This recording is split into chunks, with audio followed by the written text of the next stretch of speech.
Hello students, आज हम अपनी फर्स्ट बुक का चैप्टर 3 स्टार्ट करेंगे। चैप्टर जो 2 था इलेक्ट्रोस्टैटिक एंड पोटेंशियल, वो हमारा कंप्लीट हो गया है। और ये जो हमारा पहला और दूसरा चैप्टर था, वो दोनों चैप्टर इलेक्ट्रोस्टैटिक यूनिट के थे। और उस पूरी यूनिट मानी चैप्टर 1 और चैप्टर 2, इन दोनों से आपके एग्जाम में 8 नंबर का आता है। काफ़ी इंपॉर्टेंट चैप्टर थे। इन चैप्टर्स को आपको बहुत अच्छे से तैयार करना है। अब जो हम चैप्टर नंबर 3 स्टार्ट करेंगे, इस यूनिट का अकेला चैप्टर है करंट इलेक्ट्रिसिटी। और इस चैप्टर से एग्ज़ाम में कम से कम 5 से 8 नंबर का आता है। ये अकेला बड़ा इंपॉर्टेंट चैप्टर है और अकेले चैप्टर से ही लगभग बोर्ड एग्ज़ाम में 8 नंबर का पूछा जाता है। काफ़ी इंटरेस्टिंग चैप्टर है। और इस चैप्टर में चैप्टर 1 एंड चैप्टर 2 का कोई भी यूज़ नहीं होगा। चैप्टर 1 और चैप्टर 2 तो इंटर कनेक्ट थे, क्योंकि जिस स्टूडेंट ने चैप्टर 1 को अच्छे से नहीं पढ़ा है वो चैप्टर 2 को नहीं समझ सकता है। बट इस चैप्टर में ऐसा नहीं है, क्योंकि एक नया यूनिट स्टार्ट हो रहा है, नया चैप्टर स्टार्ट हो रहा है। इस चैप्टर में जो हमारे प्रीवियस चैप्टर 1 एंड 2 थे, उन दोनों चैप्टर्स का कोई भी यूज़ नहीं है। तो चलिए इस चैप्टर 3 करंट इलेक्ट्रिसिटी के लिए स्टार्ट करते हैं। इसका हमारा जो लेक्चर, आज का जो फर्स्ट लेक्चर है चैप्टर 3 का, उसका जो फर्स्ट टॉपिक है वो है विद्युत धारा। विद्युत धारा, करंट, इलेक्ट्रिक करंट लिख लीजिए। इलेक्ट्रिक करंट या electrical, electric current, electric current, विद्युत धारा।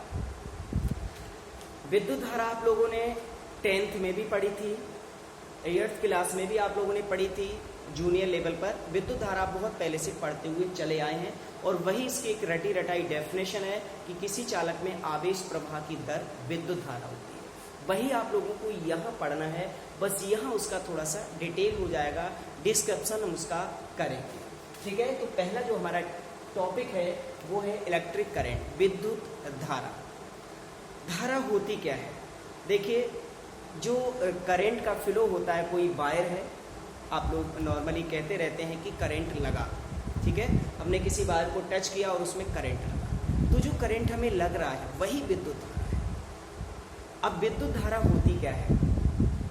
देखिए, जो करंट का फ्लो होता है, जो विद्युत धारा का प्रवाह होता है, प्रवाह का मतलब बहना, चलना, फ्लो होना, वो हमेशा चार्ज की वजह से होता है। चार्ज से मतलब यहाँ पर नेगेटिव और पॉजिटिव दोनों चार्ज से। Negative charge means electron, positive charge means proton हो सकते हैं, अल्फा पार्टिकल्स हो सकते हैं। तो जो करंट का फ्लो होता है, जो किसी सर्किट में जो विद्युत धारा का प्रवाह होता है, वो हमेशा पॉजिटिव और नेगेटिव दोनों आयंस की वजह से। ठीक है, मतलब पॉजिटिव और नेगेटिव दोनों चार्ज की वजह से होता है। तो करंट जो है पॉजिटिव और नेगेटिव दोनों चार्ज की वजह से फ्लो होता है। जब तक किसी सर्किट में, किसी चालक में आवेश प्रवाहित नहीं होगा, आवेश नहीं चलेगा, तब तक विद्युत धारा का प्रवाह नहीं होगा। तो विद्युत धारा है क्या? आवेश के चलने की दर है।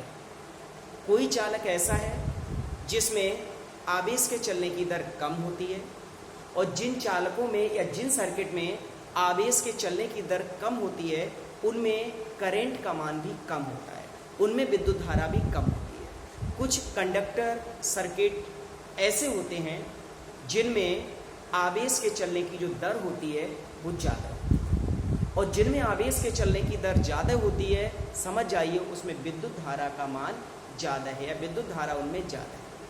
जैसे अगर हम धातुओं की बात करें, तो जो धातुएं होती हैं उनमें आवेश के चलने की जो दर होती है वो अच्छी होती है, ज़्यादा होती है। इसीलिए धातुएं विद्युत की बहुत अच्छी चालक होती हैं। धातु में विद्युत धारा का प्रवाह बहुत अच्छा होता है। तो क्लियर हो गया, विद्युत धारा है क्या? आवेश के प्रवाहित होने की दर।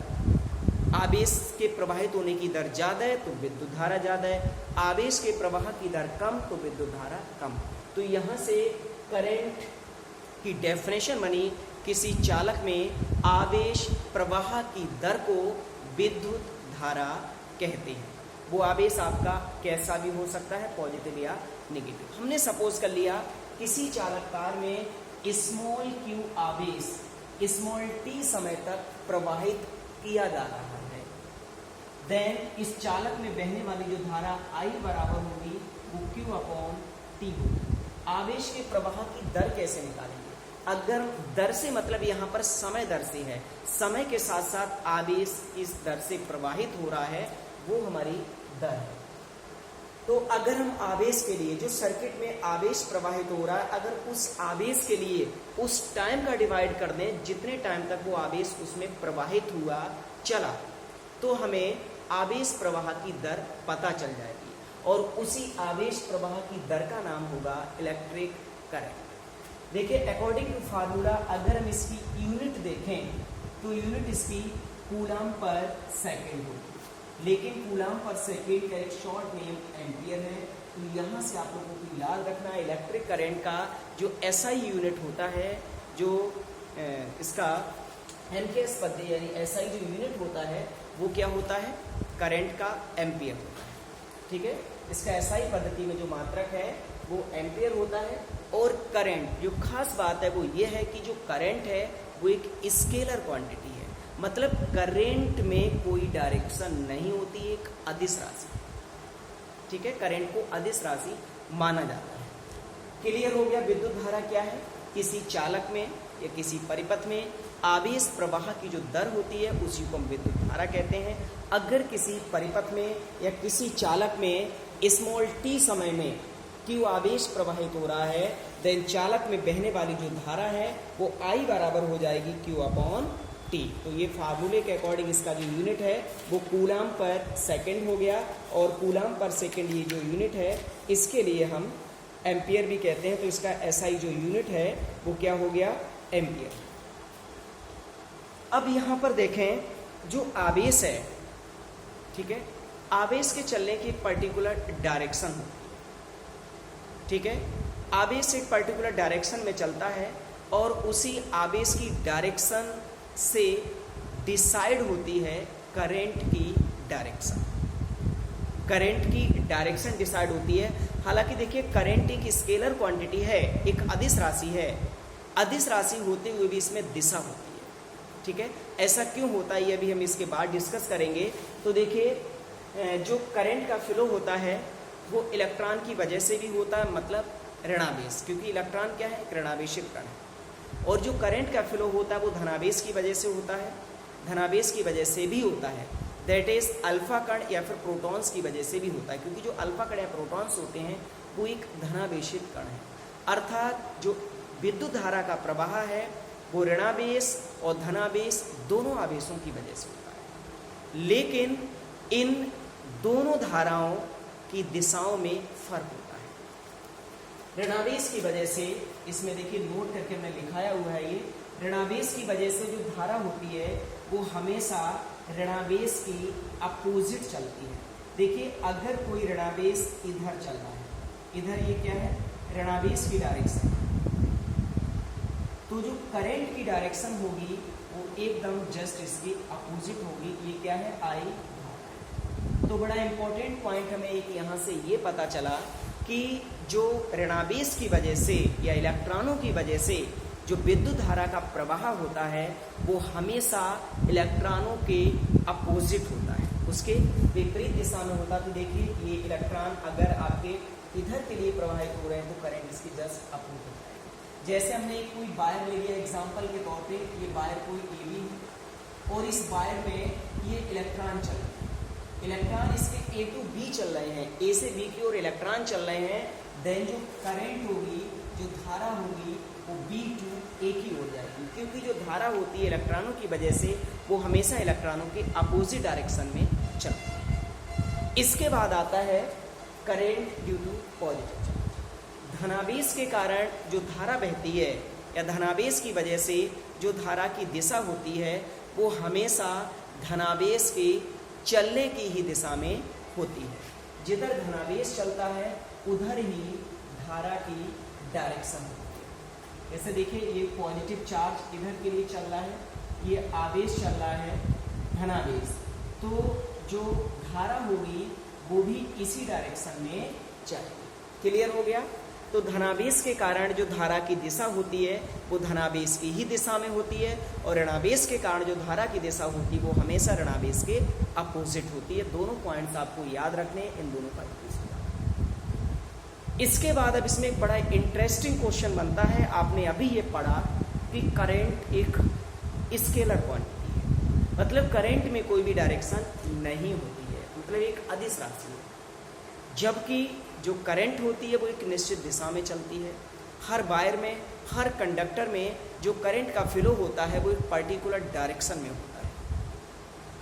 इधर आप ये भी कह रहे हैं कि करंट एक पर्टिकुलर डायरेक्शन में फ्लो होती है, और उधर आप ये भी कह रहे हैं कि करंट एक अदिश राशि है, जबकि आप लोगों ने ये पढ़ा है कि जिन राशियों में परिमाण और दिशा दोनों होती है वो सदिश राशियाँ होती है। लेकिन यहाँ पर ये डेफिनेशन के अपोजिट हो गया।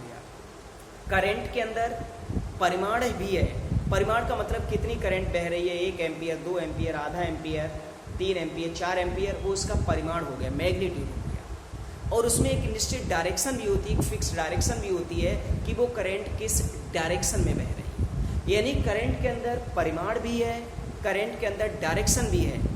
तो अकॉर्डिंग टू डेफिनेशन ये सदिश राशि होनी चाहिए, लेकिन जो धारा है वो एक सदिश राशि ना होकर अदिश राशि है। ऐसा क्यों होता है? ये क्वेश्चन हमारे एग्जाम में पूछा भी जाता है कि करंट में परिमाण और दिशा दोनों होते हैं, फिर भी ये अदिश राशि होती है, ऐसा क्यों? तो इसी के लिए हम डिस्कस करेंगे। देखिए, जो आपने जो डेफिनेशन पढ़ी थी कि वे राशियां जिनमें परिमाण और दिशा दोनों होते हैं वो सदिश राशियां होती हैं, ये बात अपने आप में अधूरी है। सही डेफिनेशन तब बनेगी कि वे राशियां जिनके अंदर परिमाण भी होता है, दिशा भी होती है, और साथ ही साथ जो वेक्टर योग के नियमों का पालन करती हैं। वेक्टर योग आप लोगों ने 11th में पढ़ा है।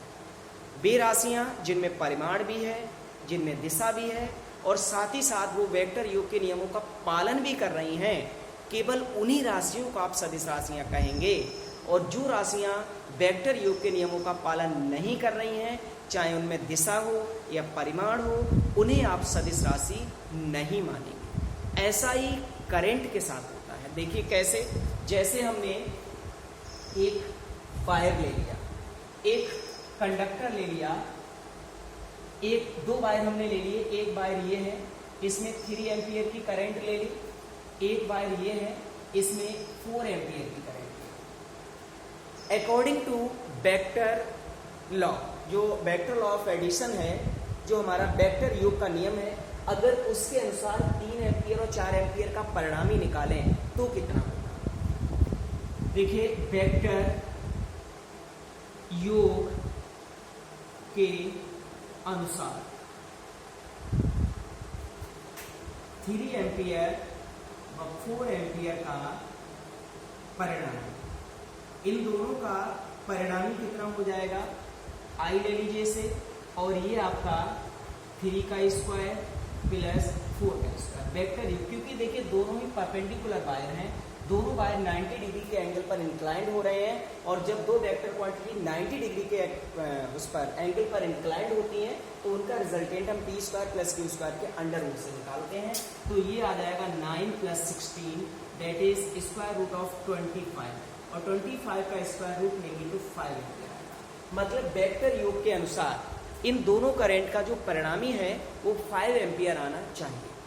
अब हम देखिए प्रैक्टिकली, अगर देखें, यहां से करंट आ रही है 3 एम्पियर, यहां से करंट आ रही है 4 एम्पियर, दोनों करंट यहां पर मिलेंगी और साथ ही साथ दोनों करंट इस वायर में फ्लो हो जाएंगे। तो प्रैक्टिकली टोटल करंट कितनी हो जाएगी? 3 + 4 दैट इज 7 एम्पियर। तो प्रैक्टिकली जो करंट है वो 7 एम्पियर होगी। वास्तव में जो करंट फ्लो होगी वो 7 एम्पियर होगी, लेकिन वेक्टर योग के नियम के अनुसार जो करंट फ्लो हो रही है वो 5 एम्पियर हो रही है।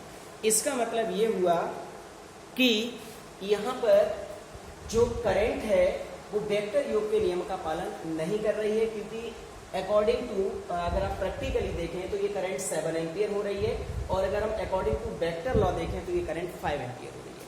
इसका मतलब ये करंट वेक्टर योग के नियमों का पालन नहीं कर रही है, इसीलिए जो करंट है उसमें डायरेक्शन भी है और मैग्नीट्यूड भी है, लेकिन हम उसके लिए स्केलर क्वांटिटी कहते हैं। क्यों? क्योंकि वो वेक्टर योग के नियमों का पालन नहीं करती है। क्लियर हो गया? तो करंट के अंदर मैग्नीट्यूड भी होता है, डायरेक्शन भी होती है, फिर भी हम करंट को स्केलर क्वांटिटी लेते हैं। क्यों? क्योंकि ये वेक्टर योग के नियमों का पालन नहीं करती है। नेक्स्ट जो हमारा टॉपिक है वो है धातुओं का मुक्त इलेक्ट्रॉन मॉडल। धातुओं का मुक्त इलेक्ट्रॉन मॉडल क्या है? देखिए, आप लोगों ने पढ़ा है कि जो पदार्थ होता है, जितने भी पदार्थ हैं वो सारे पदार्थ परमाणुओं से मिलकर बने होते हैं। पदार्थ परमाणुओं से मिलकर बना है और परमाणु के बीच में एक धनावेशित नाभिक होता है और इस नाभिक के चारों ओर विभिन्न कक्षाओं में जो ऋणावेशित इलेक्ट्रॉन होते हैं वो चक्कर लगाते रहते हैं। जो ऋणावेशित इलेक्ट्रॉन है वो डिफरेंट ऑर्बिट में क्या करते हैं? चक्कर लगाते हैं। अब देखिए, नाभिक पर धनावेश होता है और इलेक्ट्रॉनों पर ऋणावेश होता है, और धनावेश और ऋणावेश के बीच में क्या होता है? अट्रैक्शन होता है। सो जो इलेक्ट्रॉन हैं वो इलेक्ट्रॉन, उन इलेक्ट्रॉनों पर नाभिक का आकर्षण रहता है, लेकिन जो इलेक्ट्रॉन नाभिक के बिल्कुल पास होते हैं या नाभिक की पास वाली कक्षाओं में होते हैं उन पर नाभिक का अट्रैक्शन सबसे ज़्यादा होता है, और जो इलेक्ट्रॉन नाभिक के दूर वाली कक्षाओं में होते हैं उन पर नाभिक का जो अट्रैक्शन है वो धीरे धीरे कम होता चला जाता है, और जो इलेक्ट्रॉन नाभिक से सबसे ज़्यादा दूर वाली कक्षाओं में होते हैं उन पर नाभिक का अट्रैक्शन सबसे कम होता है। और इस कम अट्रैक्शन की वजह से लगभग रूम टेम्परेचर पर, जो 25 डिग्री सी के आसपास होता है, उस टेम्परेचर पर ये जो दूर वाली कक्षाओं के इलेक्ट्रॉन होते हैं वो नाभिक के आकर्षण से मुक्त हो जाते हैं, नाभिक के आकर्षण से फ्री हो जाते हैं। मतलब उन पर नाभिक का आकर्षण काम नहीं करता है और वो इलेक्ट्रॉन अपनी कक्षा को छोड़ देते हैं और अपनी कक्षा को छोड़कर पूरे पदार्थ में या पूरी धातु में स्वतंत्रता पूर्वक घूमने लगते हैं, और इन्हीं इलेक्ट्रॉनों को कहते हैं मुक्त इलेक्ट्रॉन। क्लियर हो गया? मुक्त इलेक्ट्रॉन क्या है? जो पदार्थ है वो परमाणुओं से मिलकर बने होते हैं। जो धातुएं हैं, यहाँ पर हम बात धातु की कर रहे हैं, तो जो धातुएं हैं वो क्या है? परमाणुओं से मिलकर बनी है। परमाणु के बीच में धनावेशित नाभिक होता है और नाभिक के चारों ओर विभिन्न कक्षाओं में ऋणावेशित इलेक्ट्रॉन चक्कर लगाते हैं। जो इलेक्ट्रॉन नाभिक के पास वाली कक्षाओं में होते हैं उन पर नाभिक का आकर्षण सबसे ज़्यादा होता है, जिसकी वजह से वो इलेक्ट्रॉन नाभिक से दृढ़तापूर्वक बंधे रहते हैं। लेकिन जो इलेक्ट्रॉन दूर वाली कक्षाओं में होते हैं, और हम दिखा सकते हैं, जो दूर वाली कक्षाओं में होते हैं उन पर नाभिक का अट्रैक्शन कम हो जाता है, और नाभिक का अट्रैक्शन कम होने की वजह से लगभग रूम टेम्परेचर पर ये इलेक्ट्रॉन अपनी कक्षाओं को छोड़ देते हैं और पूरी धातु में स्वतंत्रता पूर्वक घूमने लगते हैं, और इन्हीं इलेक्ट्रॉनों को मुक्त इलेक्ट्रॉन कहते हैं। जितनी भी धातुएं हैं उन सभी धातुओं में विद्युत धारा का प्रवाह इन्हीं मुक्त इलेक्ट्रॉनों की वजह से होता है। जिन धातुओं में मुक्त इलेक्ट्रॉनों की संख्या जितनी अधिक होती है उन धातुओं में विद्युत धारा का प्रवाह उतना ही अच्छा होता है। नॉर्मली एक एवरेज अगर हम देखें तो धातुओं के अंदर जो मुक्त इलेक्ट्रॉन होते हैं वो 10⁻29 पर मीटर क्यूब होते हैं। मतलब धातुओं में जो औसतन इलेक्ट्रॉन होते हैं वो 10⁻29 प्रति घन मीटर होते हैं, और सबसे ज़्यादा जो मुक्त इलेक्ट्रॉन हैं वो चांदी में होते हैं, सिल्वर में। इसीलिए सिल्वर विद्युत की सबसे अच्छी चालक होती है। दूसरे नंबर पे जो मुक्त इलेक्ट्रॉन होते हैं वो होते हैं कॉपर में। तो चालकता जो है, अगर हम चालकता की बात करें तो सबसे ज़्यादा चालकता जो होती है वो चांदी की होती है, क्योंकि चांदी में मुक्त इलेक्ट्रॉनों की संख्या सबसे ज़्यादा होती है। दूसरे नंबर पे चालकता कॉपर की होती है, तांबा की। कॉपर में मुक्त इलेक्ट्रॉन चांदी से कम होते हैं। और तीसरे नंबर पे जो चालकता होती है वो सोना की होती है, गोल्ड की। इसमें मुक्त इलेक्ट्रॉन और भी कम होते हैं। और चौथे नंबर पे आता है एल्यूमिनियम। एल्यूमिनियम में जो मुक्त इलेक्ट्रॉन होते हैं वो गोल्ड से भी कम होते हैं। तो ये इन चार धातुओं का चालकता का घटता क्रम है। सबसे ज़्यादा चालकता यानी जो सबसे अच्छी चालक धातु है वो चांदी होती है, दूसरे नंबर पे कॉपर होती है, तीसरे नंबर पे सोना और चौथे नंबर पे एल्यूमिनियम होती है। जितनी भी अच्छी वायरिंग है वो हम कॉपर की करते हैं, चांदी की नहीं करते हैं। अगर हम चांदी की वायरिंग करेंगे तो ये कॉपर से भी अच्छा काम करेगी, लेकिन चांदी कॉपर की कंपैरिजन में काफ़ी महंगी पड़ती है, कॉस्टली पड़ती है। इसीलिए जो सेकंड हमारा कंडक्टर है, सेकंड नंबर का जो कंडक्टर कॉपर है, अच्छी वायरिंग उसी कॉपर की जाती है। क्लियर हो गया? तो जिस धातु में मुक्त इलेक्ट्रॉनों की संख्या जितनी अधिक होगी उसमें जो चालकता है वो उसकी उतनी ही ज़्यादा है। अब देखिए जो धातुएं होती हैं, धातु में विद्युत धारा का प्रभाव मुक्त इलेक्ट्रॉनों की वजह से होता है, और जो लिक्विड्स होते हैं, लिक्विड द्रव जो होते हैं, उनमें विद्युत धारा का प्रवाह आयंस की वजह से होता है। जो धनायन और ऋणायन है उनकी वजह से विद्युत धारा का प्रवाह होता है। क्लियर हो गया? तो धनावेश की वजह से भी विद्युत धारा का प्रवाह होता है, ऋणावेश की वजह से भी विद्युत धारा का प्रवाह होता है, और आयंस की वजह से भी विद्युत धारा का प्रवाह होता है।